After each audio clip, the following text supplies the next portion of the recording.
Well, I was inspired to build a gasser because when I was a kid, those were the coolest cars around. And I was 8, 9 years old, and Dad took me to the drag strip, Spartanburg, Greer, Shuffletown, places like that. And I watched them run, and they was just the coolest cars because of the wheel stands and that sort of stuff. And this deal we started now, it inspired, that's where it bled off from. But, you know, there's a guy over here in Greenville, over towards Greenville, South Carolina, named Greg Porter. And he had a bad gasser, and I just had a streetcar gasser. Well, they kept challenging me to a match race. Well, I didn't have a prayer with my streetcar against his drag car. So it kept boiling and boiling for a couple of years till I finally built me one just to go match race him. And we packed the house when we did it because of the big rivalry, and it went from there.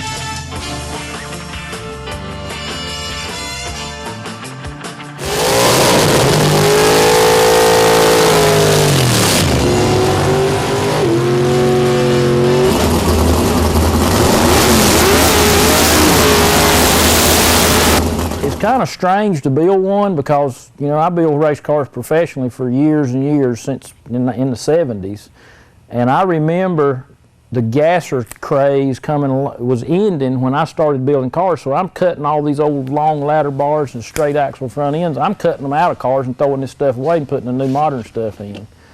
So now to build a gasser, it's kind of stupid because I'm building this Willis. And I'm thinking the whole time, I'm building a car wrong on purpose.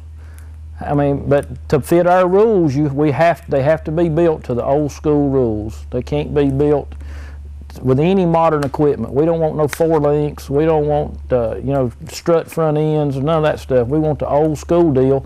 And that's what's made it so popular, because they don't handle well.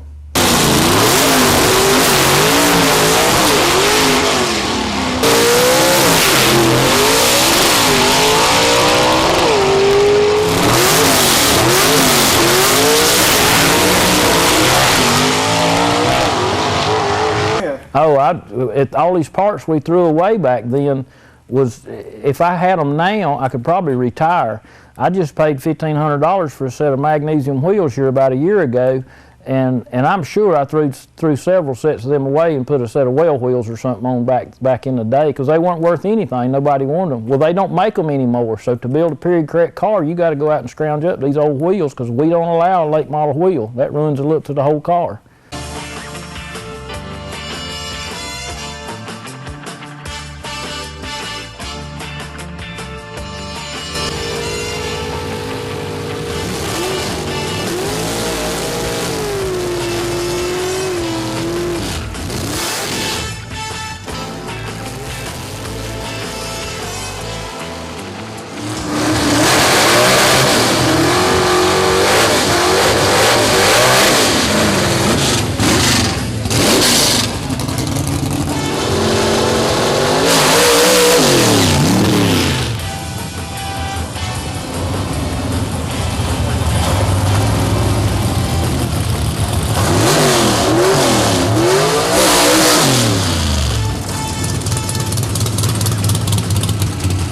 Pro Mod probably helped a lot prepare me to drive a gasser.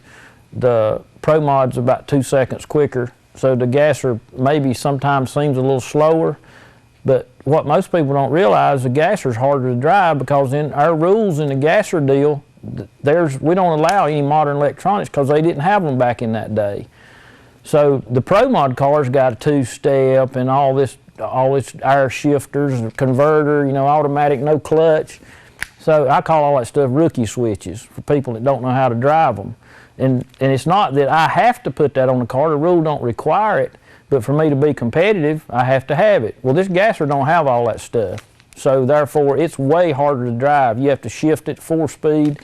So the Pro Mod car helped me a lot in my learning to drive a race car.